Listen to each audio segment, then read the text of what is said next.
معاویہ کہتے ہیں باہزی کہ میں نے نبی صلی اللہ علیہ وسلم سے عرض کیا یا رسول اللہ صلی اللہ علیہ وسلم ہم اپنی عورتوں کے کس حصے میں آئیں اور کس حصے کو چھوڑیں. یعنی شوہر بیوی کے تعلق کی بات ہو رہی. یہ بھی ایک بہت آج کے دور کا ہر دور کا مسئلہ ہے لیکن آج کے دور میں اور بھی گمبھیر ہوتا چلا جا رہا ہے بہت سی چیزوں سے ایکسپوز ہونے کی وجہ سے.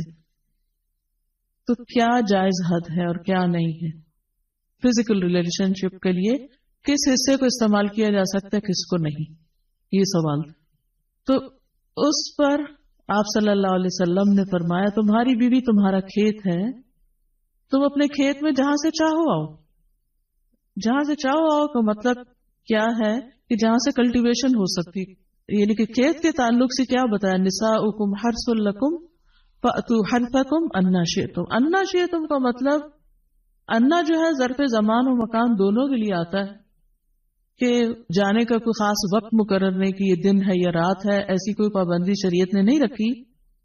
اور اسی طرح جب کھیت کہہ کے بیوی کو بتایا گیا تو اس میں اس کی یعنی کہ اس کی قدر و قیمت اور اس کی حفاظت اور اس کی سرسبزی اور خوشحالی اور وہ ساری چیزیں اپنی جگہ ہے. پلس یہ بہت ہی حکمت کی بات ہے کہ کھیت میں کچھ اگ جب ہی سکتا ہے جب اس میں بیج ڈالا جائے. تو اب شوہر بیوی کے ساتھ کیسا تعلق قائم کرے کہ اولاد پیدا ہو سکے. وہ اورل سیکس سے تو نہیں ہو سکتا, وہ اینل سیکس سے بھی نہیں ہو سکتا.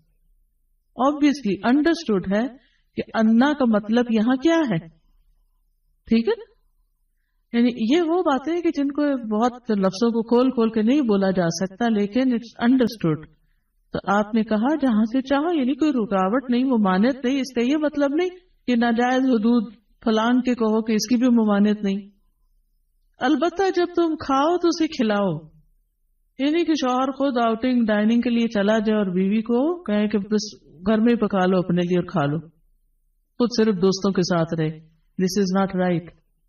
بیوی کو بھی لے کے جائیں اور ساس بھی بہو کو جانے دے. جب تم کھاؤ تو اسے بھی کھلاؤ, جب پہناؤ تو اسے بھی پہناؤ. کا مطلب یہ ہے کہ عید آئی ہے اپنے لیے سوٹ لے رہے ہو تو بیوی کو بھی کچھ لے کے دو.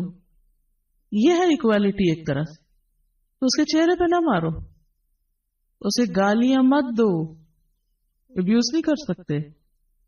اور اسے قطع تعلقی اگر کرو, یعنی ویسے تو نہ کرو لیکن اگر کرو تو گھر کی حد تک رکھو, کک آؤٹ نہیں کرو, گھر سے باہر نہیں پھینکو, گھر سے نہیں نکالو. کیونکہ بادشاہ اور کہتے ہیں نا, فون پہ کہہ دیتے ہیں گھر چلی جاؤ ماں باپ کے, میں تب گھر میں داخل ہوں گا, آؤں گا ہی نہیں. یہ غلط ہے, ایسے نہیں کرنا چاہیے.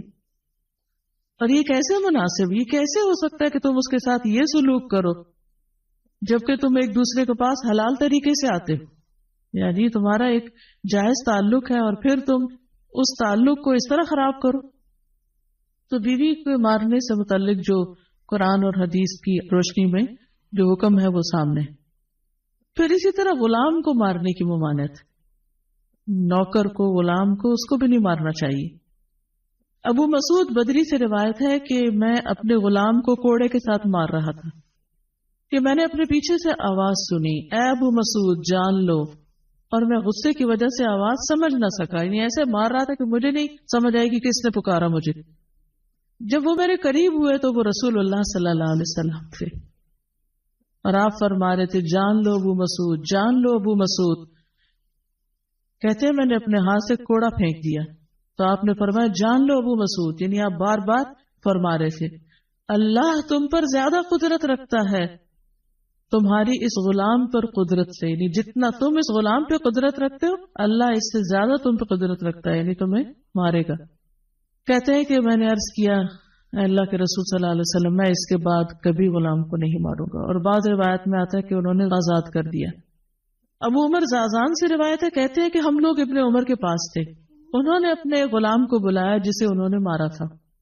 انہوں نے اس کی پیٹھ کھول کر دیکھی, کہا کیا تمہیں تکلیف ہو رہی ہے؟ اس نے کہا نہیں. اس کے بعد ابن عمر نے غلام کو آزاد کر دیا اور ایک تنکا زمین سے اٹھایا اور کہا کہ مجھے اس کا اتنا بھی اجر نہیں ملے گا جتنا اس تنکے کا وزن ہے۔ میں نے کہا ابو عبد الرحمن آپ ایسے کیوں کہہ رہے ہیں؟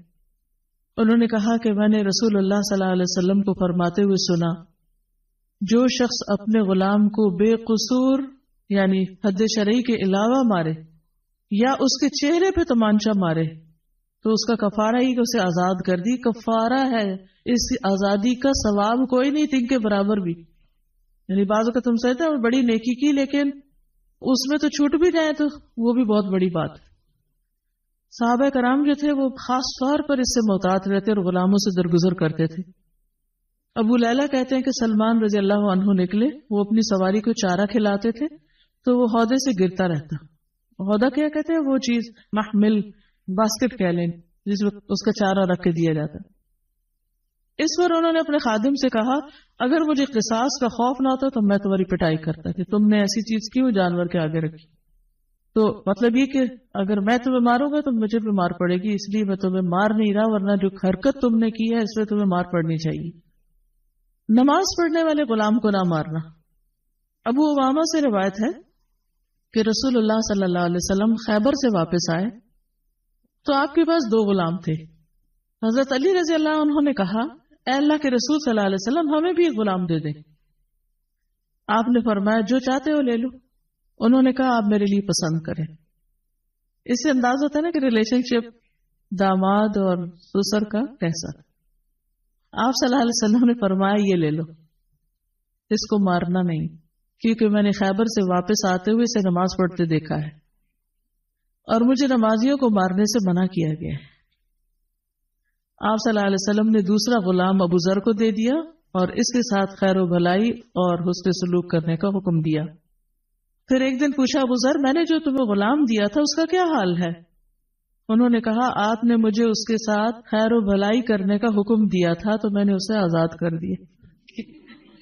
میں وہ خیر و بھلائی کر نہیں سکوں گا تو بہتر ہے کہ میں